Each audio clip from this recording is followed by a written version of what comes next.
eli церковь bilen от da tutup власти, iş edenlerine захватывать halk господство над gazman религией, сами становясь верховными правителями церкви и государства. Но halk эти императоры не знали одного, haçanına как göre eli действует bilen da tutup секта iş edenlerine Антихриста. halk Секта azmalığı действует içinde из-под hızlılık bilen тишка onu и başka bir yerine никогда не taşıyarlar. ставит своих İndilikli людей во tarafı главу, bu mesleğin никогда не sağında az разменивает olan ихних şeyle olmağını епископов, galyar yani митрополитов, durmuşum. Ahli архиепископов. vataklarını На bu эти varsılanıyor. должности Kadar ставят yemeler тех, için кого не yeterli жалко güç yok. потерять. Их Yani bu mektep безжалостно tutsun подставляют yani в борьбе с dolanıyor. императорами и меняют на других. Emma agarın Епископы, manipülasyalar elimde ama митрополиты, tarihin которые kılıvırtına также galyar. Teva заходят во oğlunun власть с özleri их kılıvı подачи, diyen их же dağına рукой kılıvı потом и снимаются, güç. когда народ Tarihte становится им недоволен. Они imparatorların, действуют из-под тишка и в episkoplara темноте. karşı görüşmeye ibadethanany hükümeten goruma, dini müslüman ağalık, Hristiyanlıklar, özlerinin ibadethany ve devletin yukarı hükümdarlarına uğraştıklarını görüyor. Bu imparatorlar burada bilmeyeler. Antihrist mezhebinin işleyişi. Bu mezhep mehirlik bilen hareket ediyor ve halkını hiç vakit elifine koymuyor. Onları yepiskopa, metropolitlara, arkiyepiskoplara çalışmıyor. Yerine kıynanmayanlar bu vazifelere yerleşiyorlar. İmparatorlara karşı oluşan rakımsız çarşıvalarında o beylik bilen çalışıyorlar. Onların tekliği bilen hükümete gelen yepiskoplar, metropolitler halkına ile olan özeli bilen ayrılar. Gidin ve karanlıkta hareket ediyorlar ve anında ecir çeken yine pencereleri faş ediyorlar. Yani manipülasyonlarının özleri hiç vakit ecir çekmeyen. Bu radikal ekstremizm mezhebinin vekilleri ehli dinlerde var ve olur tevari ve yepiskopa hakikaten dolandıran adam. Hemişe gücünü Hudayda da onu ikal talayalar. Yani günah şeytanı Huday hakatlayalar ve onun için yüroklarını ediyorlar. Solda vurdun. Şunun için çağlarını lanetlerler ve dünyanın dolandırıyorlar. Onları yıkılmak ve adrenalina girmek hatta 9. çağlarlık hatta süreklen. Bunlar dünyanın erekler uçar olanlar. Yencilmeli adamlar. Her yıl onlar savunmuyor. Şeyini çıkaryan çağlar şimdi mekarlanacaklar. Onları dünya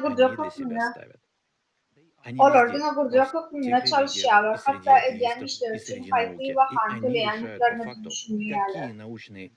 Teknolojiyanın ve alımın sınavı olan adamların erken arabasının neticesinde himmet attırlayın olar. Bunu bilip olmana muhatçılık ara tanıtmakla vazgeçlenme, gidliğin kuramaları, gidliğin kultları, tüyelekleri dörtmek için özgürlüğü kaytadan ihtiyaçlarını diyorlar. Yani aslında bu yol bilen izlerini getirir diyorlar ve fırlarını haklayalar.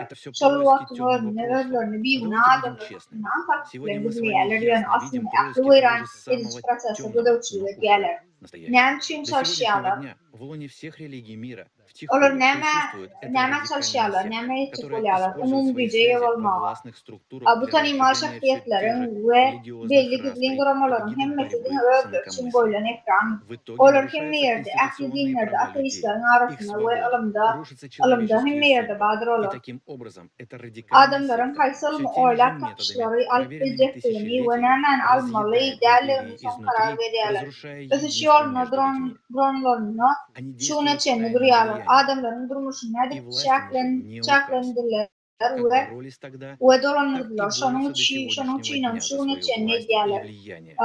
Görünmeyen yağlı görünüyor. Yani olur hep karanlık diyorlar. Kapalı görünüyor. Tümdür bir aydıklar. Her kuvvetli ve demokratik sivilizlerin sivilizasyon dünyada yaşıyor. Böyle bol bilmiyor. Bunların hepimiz karanlık geçmişlerin fileleri. Yönü doğruymaysan bu şol karanlık yönü ve hakikatleri görüyor. Bu radikal mezhep şunun için dünyanın ahli dinlerinin kurtağına arkayın var. Güç kuruluşuna, başkançaklarına, başka çekilere karşı görüşün hüvandarlığına, şolvur dini dava dencelerine uçunlanıyor. Neticede adamların kısıtlan hukukları, adaletsizleri bozuluyor. Adam kuralları çöküyor. Çelelik bilen adam parçalar. Çelelik bilen numlar çegelenler, kuğud edilen şolvurları ulanyan bu radikallıkta imperiyaları içeriden bozup adamların arasından becekleri bozuyorlar. Gidliğin tahliyle hareket ediyorlar. Onlara güç inni karar der. Şolvar savaşanlarının hemen ortada gücü ve tahliyle için şunun için görüşüyorlar. Harifinin öğretişiyalı, ibadethananın doğrultudan kıyalı ayrılmalı. Bu doğrultun hopsuzluğun tepkilendirme yer. Şolda orada da, her dakika orada da dinlerin içinde bu radikal mezhep savaşların, içerik tolunçlukların, boğaz olanların, halk boğaz olanların, veremeyonu ve ağlamayan taşlarla ornu oluşan koşuyor. Şunu çenli kanun bulmak, adamların hukukları bakmak, Hüdayin adına sancı, santaj etmek ve disidentlere tepkil etmek için güç oluşuna faydalanıyorlar. Onların kılıcı devam ediyor. Görüş canım için, hakikat için, hatta satışlarının için der. Bu onların umum ağırlığı için görüş. Yine iş hamma narsa bor edi. Bu hikaye imonli kishilar kerak bo'lan narsa bu yo'lni tanlash va Masihga ergashish edi. Ammo biz so'nggi nafasimizgacha odamlar va dunyo ustida hokim eng ko'p orzu edan bu ekstremist radikal sektadagi ustozlarini sodiq qolon Dajjal Pavel'in tanladik. İso aytdi: boshqalarini hukm qilishdan siz ham hukm bo'lasiz. Sizlar qanday hukm qilsangizlar, sizlarga ham shunday hukm o'tkaziladi. Sizlar qanday o'lchov bilan o'lchasangiz, sizlarga ham shunday o'lchov tatbiq etiladi. Dajjal Pavel esa e'lon etdi: biz farishtalarga hukm edishimni bilmaysanmi? Shunday ekan, tiriklik ishlari qayerda qoldi? Shuning uchun Pavel cheksiz hokimiyat va nafaqat odamlarning, balki farishtalarning ham hukm qilish huquqini berdi. Ammo umuman olganda oddiy o'lisha qodir odam bo'lan Pavel u nafaqat farishtalarga hukm qilish huquqina ega, balki bu huquqni boshqa odamlarga ham berish mumkin degan fikr qanday paydo bo'lishi mumkin? Pavel buni o'zidan aytmagan, balki shaytonning kuchli va hokimiyati ilohidan. Axir u shayton tomonidan boshqariladigan bu mazhablarning allaqachon Xudo olamlari vakili Iso Masihga hukm qilib, uni o'limga hukm qilganini, kaltaklanganini va qiynoqqa solinganini bilar edi. Bu dunyo shaytonikidir va faqat bu dunyoda farishtalarni o'lik tanada bo'lganlarida hukm qilish uning qo'lida. Axir shayton faqat barcha jismlar tashkil topgan to'proq va uning bandlarini hukm qila oladi. Chunki shayton faqat to'proq ustida hukmronlik qiladi. Ammo tirik ruh faqat Xudoga tegishli. Xudoning payg'ambari sinov va uning qatl etilishi shayton odamlar ustidan qanday hukmronlik qilgan misoli. Insonni hukm qilganlarida maqsad adolat, hukm chiqarish emas, balki uni imkon qadar tezroq o'ldirish edi. Chunki Iso va u olib kelgan ta'limot ularning hokimiyatini tahdid soldi va bu maqsadga erishish uchun ular o'zlari yozgan barcha me'yor qonunlarini buzishdi. Isoning hibsga olinishi va unda keyingi ikkita sud jarayoni, ular barchasi o'sha davrning barcha huquqlari me'yorini butunlay buzdi va bunga barcha tarixchilar qayd edan. Bu haqda ko'plab dalillar mavjud. Keling, Isoning hibsga olinishi bilan boshlaylik. Hatto u ham noqonuniy edi. Chunki hibsga olish faqat qonuniy buzish, shaxs qonunchilik o'rnida yoki yangi jinoyat sodir etish mumkin bo'lgan taqdirda ko'zda tutiladi. Masih aksincha bermoqchi emas edi va qurollanmagan edi. Biroq shunga qaramay, Iso Masih hibsga olindi va darhol sudga tortildi. Hammasi bo'lib, Iso ustidan 3 ta sud bo'ldi. Bo'lib o'tdi. Oliy Kengash Kirot va Pontiniy Pilatsik sudi. O'ylab ko'ring, bir necha soat ichida 3 ta sud jarayoni o'tkazildi va 2 ta o'lim hukmi chiqarildi. O'lim hukmi chiqarish ikkita sud jarayoni qonuniy ko'proq ravishda buzilish holati. То есть это заседание было проведено с нарушением закона. Keyinchalik Iso Yahudiy qaralash tufayli qo'lga olindi. Garchi bir kishining qaralashi hal qiluvchi kuchga ega bo'lmasa ham, har qanday yuridik faktni tasdiqlaydigan qonun bo'yicha kamida 2 yoki 3 ta guvoh kerak edi. Shu bilan birga Masihga himoya uchun guvohlar chaqirish uchun qonun huquq berilmagan. Oliy ruhoniy Anna so'roqni shunday tuzishga harakat qildi. Iso qanday ta'limotda va maqsadlari namuna bo'lgan. Yashirin fitnalar boshlig'i sifatida gumon qilinishi uchun zamonaviy so'zlar bilan atalgan. Ular Isoni noqonuniy missionerlik faoliyatida tashkil qilish ayblari harakat qildi. Buning uchun najotkorning javobiga ayblash uchun asosiy topish uchun Isoga shunday savol berildi. Chunki sudda boshqa asos yo'q edi.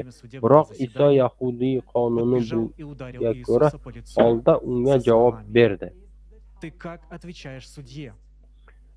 Men elu olamga ochiq so'zladim. Har doim yahudiylar yig'ilishgan ibodatda va ma'badda ta'lim berib yurdim. Hech yashirin gap aytmadim.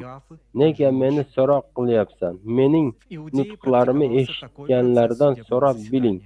Gaplarimni ular bilsa kerak. Biroq Isoning guvohlari himoya qilish uchun so'roq qilish huquqi sud tomonidan ko'rib chiqilmadi qoldi. Buning o'rnina sud jarayonida qonun va tartibni ta'minlaydigan xizmatchilardan yoki zamonaviy sud ijrochilaridan bir yugurib kelib, sudyaga qanday javob beryapsan deb so'zlari bilan Isoning yuzina urgan. Zamonaviy sudda sud ijrochisi bunday xatti-harakat taassurot qila oladimi?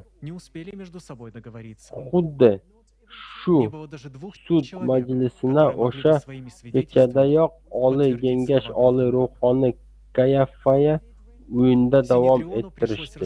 Yahudiylar quyidagi sud jarayonini amalga oshirishdilar. Oliy Kengash a'zolari ikkita sudyaga guruhlarga bo'linadi.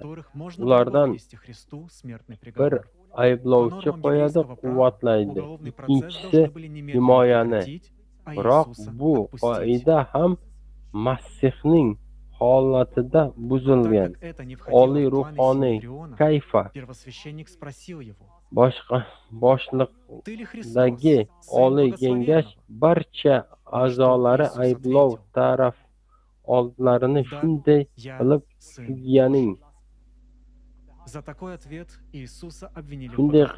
sud boshi ber ko'chaga kirib qoldi. Masih o'limiga hukm qilinishi mumkin bo'lgan ayblovlar aniqlanmagan. Yahudiy qonunining me'yorlariga ko'ra jinoiy jarayon darhol to'xtatilishi va Iso ozod qilinishi kerak edi. Ammo bu Oliy Kengash rejalariga kirmagan sababi Oliy ruhoniy undan so'radi. Muborak Xudoning o'g'li Masih senmisan? Iso, men Masih Xudoning o'g'liman deb javob berdi. Bu javob uchun Iso kufr aytding, Oliy ruhoniy dedi. Bizlarga yana guvohlaring nima keragi bor? Kufr degani so'z o'zga eshitdingizlar. Bunga nima deysizlar dedi. Ular javob berib o'limga loyiq deyishdi. Va bu ham yana bir qoidabuzarlik. O'lim hukmi bir ovozdan chiqarildi. Yahudiy qonununa ko'ra bir ovozdan vaziyat tegishli yuza amalga oshirilmaganligini ko'rsatdi va sudyalar oqlovchi dalillarini izlamadilar. Shunday qilib, bunday hukm amalga oshirish mumkin emas edi. Ammo Masihga hukm qilish yana bir sababiga ko'ra qonuniy emas edi. Har qanday o'lim hukmi 24 soatdan keyin qanday ko'rib chiqilishi kerak edi. Ammo Oliy Kengash buni qilmadi. Ikkinchi sud o'sha juma kuni ertalab bo'lib o'tishi, shanbada Oliy kun bo'lishi uchun sud majlisini o'tkazishning iloji bo'lmagan uchun ular shoshib qolishdi va keyin yahudiylar asosiy bayrami Pasxa bayrami kunlari keldi. Ya'ni hukm chaqirish bosqichida ham Oliy Kengash o'zining kamida 3 ta qonunini buzgan.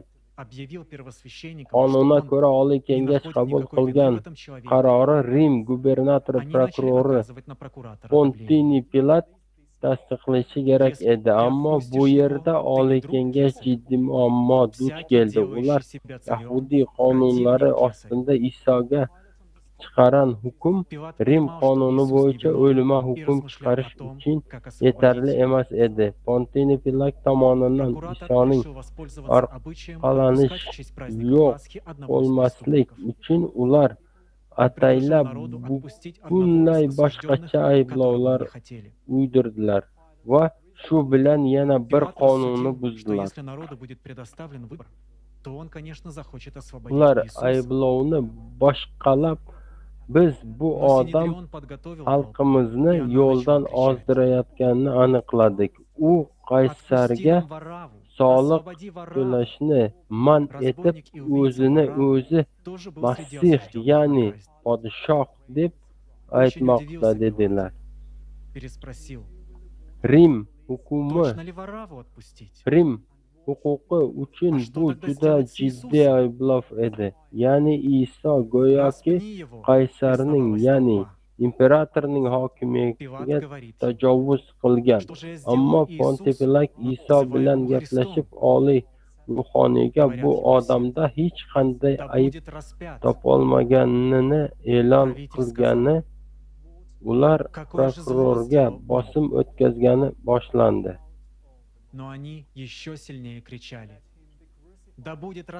Pilat Isoning aybsizligini tushundi va uni qanday ozod qilish haqida o'yladi. Prokuror jinoyatchilardan birini Pasxa bayrami sharafiga ozod qilish odatdan foydalanishga qaror qildi. U xalqni o'zlari xohlagan mahkumlardan biri ozod qilinishi taklif qildi. Pilat agar odamlarga tanlash huquqi berilsa, ular albatta Isoni ozod qilishini xohlashardi deb o'yladi. Ammo Oliy Kengash olomonni tayyorladi va ular baqira boshladilar. Varavni bizga qo'yib yuboring. Varavani ozod qiling. Qaroqchi va qotil Varava ham o'limga hukm qilingan orada edi. Pilat juda hayron bo'ldi. U yana so'radi: Varavani qo'yib yuborish to'g'rimi? Unda Iso bilan nima qilish kerak? Uni hojiga mixlang. G'azablangan olomon. Беззаконный суд свершился. Приговор был вынесен и утвержден. Garchi Rim sudyasi Два обвинения. odamning hayoti yoki o'limi haqida qarorni hayajonlangan olomonga topshirgan qonuniy huquqqa ega emas edi. Pontiy Pilat sud hokimini olomonga topshirdi. Bu ham qonunni buzishi edi. Shundan so'ng prokuror qo'l yuvish marosimini o'tkazdi. которая bu и по bilan сей день Yahudiy занимается qonunlari радикальным va международным tarixiy терроризмом. bilishni Во всем namoyish этом etdi. Bu прослеживается один и тот marosim же почерк. Yahudiylarga Как был qon раньше, to'kishda так и в наши дни. aybsizligini ko'rsatish uchun Возникает вопрос, mo'ljallanan, ammo почему мы, Yahudiyning люди, до o'zlari сих пор Xudo тех, кто, o'g'lining прикрываясь словами o'ldirilishi о воле uchun Божьей, mas'uliyat o'z совершает zimmalariga нашими olishdi. руками свои темные дела, дела Uning сатаны. qoni bizlaring va bolalarimizning gardanlaridir.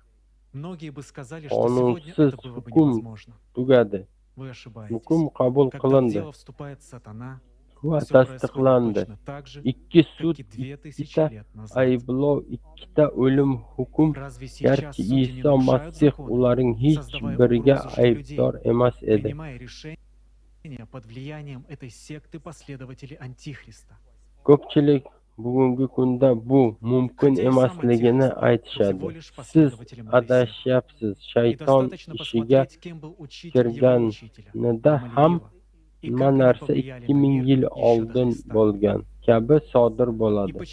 Hozir sudyalar qonunni buzib, odamlarning hayotini xavf ostiga qo'yib, bu Dajjol tarafdorlari sektasi tafsirida qaror qabul qilishyaptimi? Garchi Dajjol Pavelning o'zi bu mazhabing bor yo'g'i izdoshi bo'lgan va uning ustozi Gammelerning ustozi kim bo'lganini va ular Masihdan oldin ham dunyoda qanday ta'sir qilganini qarash kifoya. Va nima uchun aynan shu mazhab Dajjol Pavel ta'limotining yaratilgan, uni ba'zilari hozir havoriylar bilan teng deb atashdi, boshqalar esa Dajjol deb atashadi. Isoning sotqini Pyotr bilan yoki uni Iso Masih chaqiradigandek Kifa deya to'g'ri bo'ladi. Endi ular bu mazkur aql bovar qilmaydigan darajada kuchaytirishdi. Keyinchalik esa aynan shu mazhab islomni buzib yubordi. Rim, Avstraliya, Vengriya, Germaniya, Rossiya imperiyasining va SSRga qadar boshqa imperiyalarni ham vayron qildi. Xuddi shu mazhab odamlari quvg'in qilindi va bugungi kunda ham hech qanday izohga ega bo'lmagan ko'plab urushlarning rivojlanishi hissasi qo'shildi. Qon ortidan odamlarning istiqborlari va bu dunyo adolatsizligi ortida siyosat, biznes, manfaat va televideniya ishlarimiz ortidan ko'pincha aynan ular turadi. Lekin aslida ular o'sha siyosatchilar va biznesda hukmronlik qiladigan va manipulyatsiya qilishga intilishadi va ular mavjud emasdek taassurot qoldirishadi. Chunki soyada solish ular uchun ustuvor vazifadir. Ular barcha dinlarga, barcha ekspalarga kiradi va hayotimiz yashirincha boshqaradi va ular bitta istagi bor: hukmronlik, umumiy hokimiyat va o'z xudolariga, shaytonga xizmat qilish. Shuning uchun dunyoda adolatsizlik,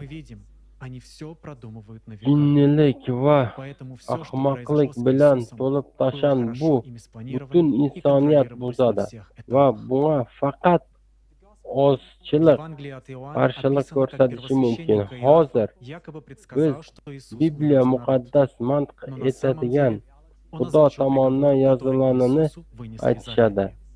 Qaysi Xudo? U kiming xudosi tomonidan yaradilan.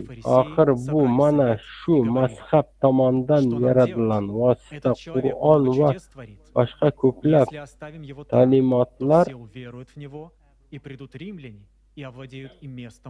ko'rsatildi. Muqaddas kitob misolida ular Iso Masih eltiran faqatgina bir necha haqiqiy donlardan foydalanadilar va ularning o'zlarini butun bir ombor bilan aralashtirib yuborishdi.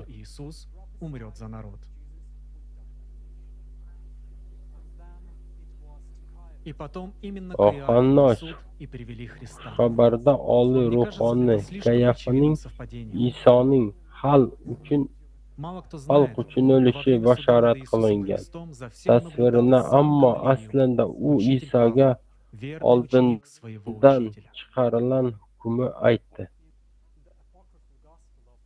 Shundan keyin Oliy ruhoniy va fayziylar kengashi yig'ildi. Biz nima qilaylik? Bu odam juda ko'p mo'jizalar yaratib yuribdi-ku, deyishdi. O'zaro agar uni o'z erkiga qo'yib bersak, hamma unga ishonib ketadi va rimliklar kelib muqaddas joyimizni ham, xalqimizni ham bosib oladilar.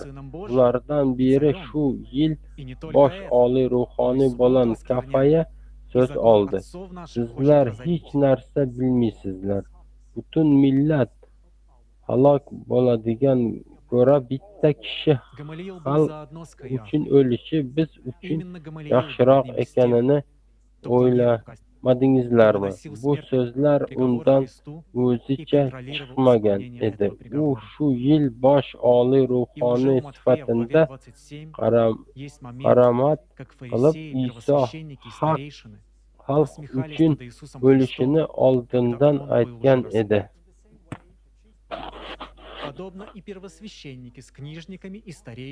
Anna va Kayafa, Sumaymas va Damat, Gamalli, Yahudo, Levi va Neftinim boshqa yahudiylar sudyalar insonni haqorat qilib Pilatning oldiga kelishdi.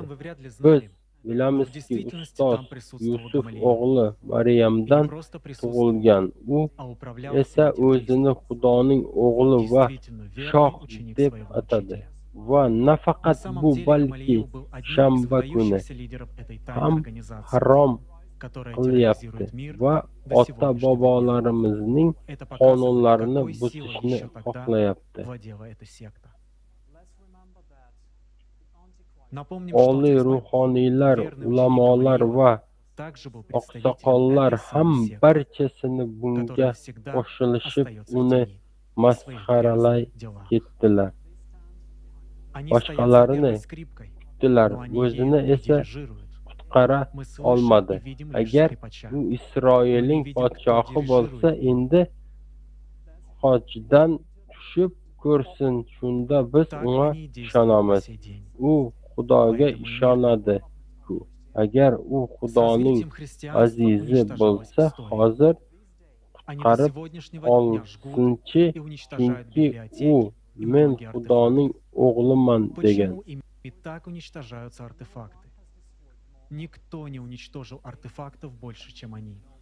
Ular bugungi kunda shunday ishlaydi. Shuning uchun ham bizning dunyomiz shunday xristianlikning rivojlanishi bilan tarixiy yo'q qilindi. Bugungi kunda qadar ular kutubxonalar va ko'plab artefaktlar yoqib yubordi. Nega ular butun artefaktlarni yo'q qilishadi? Ulardan ko'ra ko'proq artefaktlarni hech kim yo'q qilmagan va hech kim odamlari ular kabi yo'q qilmagan.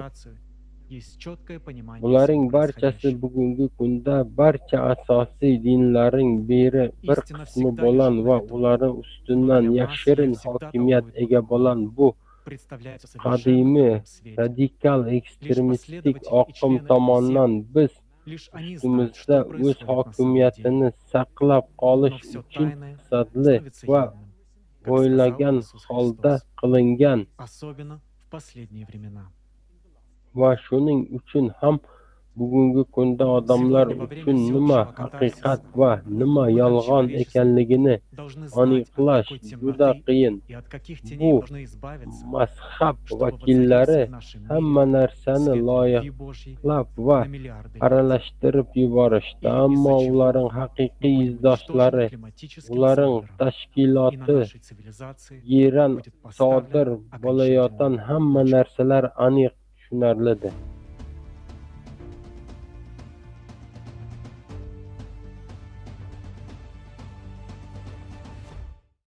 Здравствуйте. С древних времен сатана, действуя через различных людей, искажал Божьи слова. Начиная с Эдемского сада, он заменяет Божью правду своей лжи. И часто бывает, что правда Hemen salam. смешивается Kadim с ложью doğrulardan для beri большей şeytan убедительности. dürlü adamların üstüyle işleyer ve Tanrı'nın sözlerini yoyar, ütkötyer. Eren bağından beri Hudayın hakikatli öz yalanlar bilen saçtı ve köprün hakikat hak ananlarıcılık için yalanlar bilen garlıyar. Biz Hristiyanlar İncil'i Huday tarafından ilhamlanan tekst taklıyar. Bu mukaddes yazıların Hudayın ve Adam'ın birlikte yazma bilen düzülününü anlatıyor. Yazıların tekstleri ütködümlü diyer. Yönü yukarıda belirk etişini diyalek. Mukaddes yazıları öğrenyen avında İncil'in tekstindeki ütköşmeler var adaki hakikatları köpten näher tasdiklýarlar. Olaryň köpüsi belli. Bilgiçlerini ütkötmeler, ýazgy ýalňyşlyklary, terjime problemalary oluşma meňdeşler. Bularyň hemmesi tekstde diýipli ütköşmeler giýildi we manipüli. Netijede häzirki döwürde alymlar bir-birine gazyp gelmeýän çok mukdarda ýazgylara bir bağlap bilmejekdigini öňe sürýärler. Не может опираться исключительно на Писание, так как его Täze текст sebäpde Izagogyanın количество atasy разночтений потрясает. Даже Izagogyanın современные atasy ученые hataklanýan не могут fransuz точно teologi Richard Профессор Simon Эрман Барт в täze своих sebäpde исследованиях по поводу tekstini множества ýagny разночтений ulugurlyk maşrifler diýip оценки terjeme ученых netijesinde Hristiýan существенно dininiň расходятся. diňe Одни ýazgylara говорят, bir что bağlap известно 200 bilmejekdigini тысяч öňe sürdi. разночтений, Tekst другие ütkap 300 bilýän тысяч, we а третьи 400 ıtbarsız bolan тысяч üçin. и даже больше. Ütköşlerin sany hayran galdyryjy. Потому что, Hatta her несмотря zaman на alımları впечатляющее hem развитие takip taklap компьютерной bilmeýärler. техники, Professor никто до сих Erman пор Bar не смог köp посчитать все существующие zapmarşyklar различия. barda В gözlegini имеющихся у şeýleýär. нас манускриптах Alımların больше çaklamaları разночтений, dipotik чем слов в taplanýar. Новом Käbirleri Завете. 200 000 Я даже не gapmaşyklaryň знаю, как belli это bolan прокомментировать. aýdýarlar. Belekleri Сотни 300 000, belekleri разночтений. 400 Вы 000, просто ondan köp задумайтесь diýip aýdýarlar. об этом. Olaryň Если haýsysynyň dogrudyny разночтений bilemjok. больше, чем Sebäbi слов в kompýuter Новом Завете, teknologiýasynyň то что мы вообще täsirli читаем? ötüşine garamazdan Мало hiç того, kim bar мы до bolan сих пор не gapmaşyklar знаем, hataklap bilmedik. есть ли тот первоисточник Gol Писания, ýazmalarda который täze является sebäpdäki той sözlerden стартовой страницей has истории gapmaşyklar христианства. bar. Все, что нам известно, Gol это ýazmalarda. то, что Bu в arada IV näde веке tesir появилась ýazjagyny рукопись kim bilemok. греческой Библии. То есть, через Buna 300 näde лет men tesir ýa спустя komentara после berjem men ухода bilemok. Иисуса. Yüzlerce min Почему же не gözüm сразу после görüm. ухода Yine Иисуса? bu arada bir Потому fikret что görüm. требовалось Täze время, чтобы sebäpdäki люди забыли sözlerden слова has Иисуса, gapmaşyk учение bar любви, bolsa чтобы hatda ушли nem истинные näme свидетели ýar. Его жизни. Bundan И başga da канонический текст Hristiýançylygyň Библии taryhynyň можно başlanýy было hakykaty составить bolan так, как было ýazgylaryň необходимо. hesap Ведь çeşmeleriniň bardygy ýa-da канонические ýoklugyny Евангелия не hiniden bilemjok. раскрывают знания, Bizim bilen которые adamymız принес Grek с собой İnciliniň Иисус, gol ýazmasy так как 4-nji asyrda составлялись peýda людьми boldy. Bu из İsa'nyň близкого gideninden окружения Павла 300 и ýyl Петра. soň. Nämçin İsa'nyň gideninden И soň вот derrew здесь der. возникает вопрос. Sebebi adamlar İsa'nın sözlerini suyu kavlimatından çıkarıp durmuşunun hakiki şayetlerinin gitme için vakt gerekti. İncil'in kanoniki tekstleri olanı bilinirdi. Galibette de kanoniki kuşkabarlar İsa'nın ödü bilen getirilen bilimlerini açık götürmeyer. Onları Pavel bilen Piotr'un yakın adamları büyüttüler. Yine şu yerde bir soru yürütüşker. Nemçin mukaddes apostolların işleri esasen Piotr ve Pavel kaptı. Resul Andrew, Apostol Andrew, Thomas ve İsa bile olan başkalarının işleri nirede. Hakikaten mukaddes apostolların işlerine İsa'nın durmuş kaktası yok. İnne saati zaten onun sözlerine salgılanma hiçliği yok. Pavel'in muallimlerinin kitapları İsa'nın sözlerinin başlanıp ve bu sözlerinin kitapı getirmeyer. Yönü Pavel erkin düşünürler. Hava İsa'nı tanımayardı. Yönü kitapta verip bilmedi. Aslında Pavel'in ruhanlar için faydalı hoş haberleri koşan talimatları var. Andrew Bartholomew, Yakup, Philip, Dalena, Meryem ve Thomas'ın iki hoşhaberi kitabı Telde Zavet'te yok. Nemçinler Yevreylerin, Abiyanitlerin, nazarların hoşhaberlerini, İsa'nın sözleri ve idarecilerinin apostolların yaptırmaları kitaplarını öz içine almayardı. Yağını güdret bilen aman alan İsa'nın durmuş var da şayetler ruhanlar tarafından reddedilip apokrife uğurluyor. Logik bir soru yüzeşker. Nemçin apokrifa İncil'e girdirilmedi. Cevap batıyönükü. Bilmenin bolup geçenliğine anlayan sebebi İsa'nın günlüğün unutuşlarının kutlu orada saklanmayıp ve bu sefer adamlara hakiki bilimlerdi. Hudaya hakiki sevgiyle öğretti. Hudaya günü yol verdi ve bu tüm şuhunu ötürdi. Bu bilim adamları adat etti. Ruhanlar ruhsat verip bilmeyediler. Sebebi Yevrey talimatının arkadaşsal fikri olan bir buranma hükmüne dinde öğretmeli olurlar. Hristiyan dininin esası İsa'nın talimatının hakikat değerleri bilen karşıdan Yevrey inancı köne zavette. Köne zavette nemçin inine köne zavette. Galibette de bu terde buyruklar getiren İsa'nın sözlerine gönlünün hangap marşı. İsa'nın böyle şeyle diyer. Bir yıl sayılmamış için size terde buyrukları yer miydi? İsa buyruğun kâve olur bolmadıkça her kuvvetle inmekumduğunu açtı. Mesih dağdaki vazgına sade tavşırıklar var da gönlünün ayıtlar. Kadimlerin aydanlarına eşitiniz. Yani köne zavette. Yönü sana ayıtlarım. Köne zavette aydılanlara eşitiniz. Yönü netiz ayıtlarım. Başka bir dağda ayıtlarım. İsa suyu Adem karşılıklı merkemetten doğru kâde kanun verdi. Halasker köne zavetin Sinay'da gönlünün Huday'dan alınan aydılayan insanın kanunlarını bilen yalanları sen onun sesini işitmedin, yüzünü görmedin. Sözümüzde dağılma değildi. Köne zavetin yanı boyunarlayan fariseylere yüzlenip İsa şeylediydi. Kanuncular ve fariseyler, ikiyüzler boğun parçalığını adamlara birleştirmeğin haline der. Haline var. Çünkü ödümü girmeyersiniz, bu girmek isteyenlere ruhsat vermeyersiniz. Kanuncular ve fariseyler, ikiyüzler dılların öylerini yiyip uzak vaktlar ikiyüzler dua etmenin haline bunun için hasılıyor yazarlarsınız. İnvormanla biri öğrenmek için dengin ve buğru yerimdaşından aylanan kanuncular ve fariseyler şeyle de orta onu senin ikizler ve doğru İsa duymuş verdi. Fariseylerin hamiyetinden eğer bulunduydu. Pavel'in takip ve fariseydi ve İsa'nın hakikatinden onun oğlunu tutup başlarına onu yardımları çıkarmak. Pavel Kıbrıs Huday'ın oğlunun bir de getiren dağıtlarına ters edilen köne Zavet'in ayratin yüzlönýär. Köp misallarda biri aşağıdaki kutsalın birde maksatdaklar Pavel bu hemme zat kanuna laýykda ganylen arkalynan gan dökülmeden başlanma bolma gitti. Emma şäherler İsa'dan bu hakda eýän sorakdylar. Muallim, ruhanlar gan dökülmeden başlama ýokdugyna gelip kanunun gany gurbanlygy günäni ýok ediplermi? İsa şeýle jogap berdi. Hiç bir gan gurbanlygy hayvan, kuş ya da adam günahını ayrı bilmez. Çünkü bir günah ganlıknak bilen günahdan ne de arsalanıp olan yok yağdırış aktırır. Bundan başka da Pavel İsa'nın talimatlarından daşlaşmayı açıkçam teklif etti. Yevreylerde ol şeyle dedi. Şunun için gelin Mesih'in talimatının ekatlarından kemillik yaşına yetenlere geçelim. Ölmek diyen amallarda tövbe etmem Kudaya imanın deruluğu gene bir kadar akla var. Что это давало лично Павлу и религии? Pavel Mesih'in kamilliğini şunun için talimatlarının taşlanmalılığına aitti. Dine Antikrist'in Kudaya oğlunun könüne açıçan karşıçkan zatı durlar hareket edipler.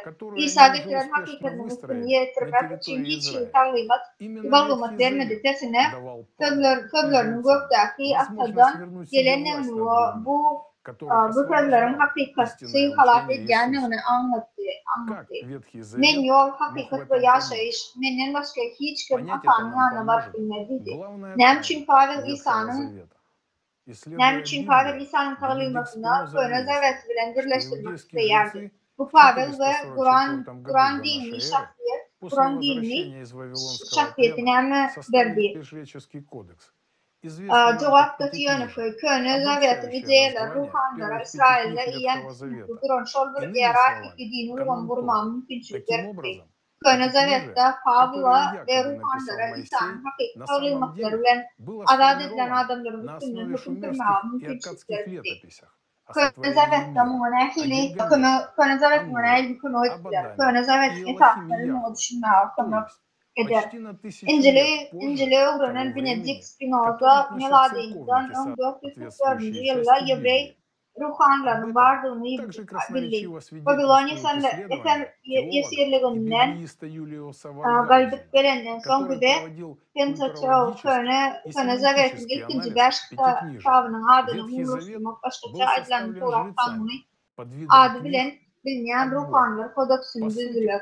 Şeylerlik bilen Musa'nın yazarın Musa'ya Grek'ten Rik'ten Penta dersan kitabını aslında Şumer'in ve Akkab'ın dünya yaratılışı Gilgamesh, Nuh Hak'ta Adem ve Elakim Yahve Huda kınına yadan yeli yazgılarının efasına dörödüllü. Yani yanakçıların İncil'in değişti bölüklerine yüz tanımasına takminanın yolsun. На Моисеевом седалище сели книжники и фарисеи, связывают бремена тяжелые и неудобоносимые. Medeni ve semantik yanını geçiren zoolog ve bibliolog Julius Gelhauser Göbleğleri hem bunu ayrıntılı ediyor. Yani Köne Zavet'te ruhanlar tarafından Kuday'ın kitabının adetlendirildi. Aslında eksploatasyon edilen ruhanlar hatta adıklı edip Kur'anları özlerini ezrevlendirdi. Musa'nın kanununa bakıldan ve Kuday'ın salaklarını yerine getirmek bakanlıkların adamları sağlandı. Şeyler bilen Başakır'da Yahudaların çağrına ruhanlar Rabbim Kuday'ın adından hareket edip Iraklar çağrına yalnız Tanrı'nın yerdaki yüzü ve ruhanın yüzünü dörttürür. İsa bu varaklar orta şeyle dedi. Kanuncular ve fariseyler Musa'nın oturucunu oturdular. Ağır ve çıdak olmadığı küfler bağlak adamların önüne geldiler. Yönü özler varmak ve bilen hareket etmek istemeyediler. Ruhanlar hatta ahtar kuğunu gizlemek meselesinde de üstlermenleri bıraktılar. Köne Zavet'te kavir kitapların tekstleri, kitaplar yazılan vakti kökten her ölen tarafından yazılanlar boşlayarak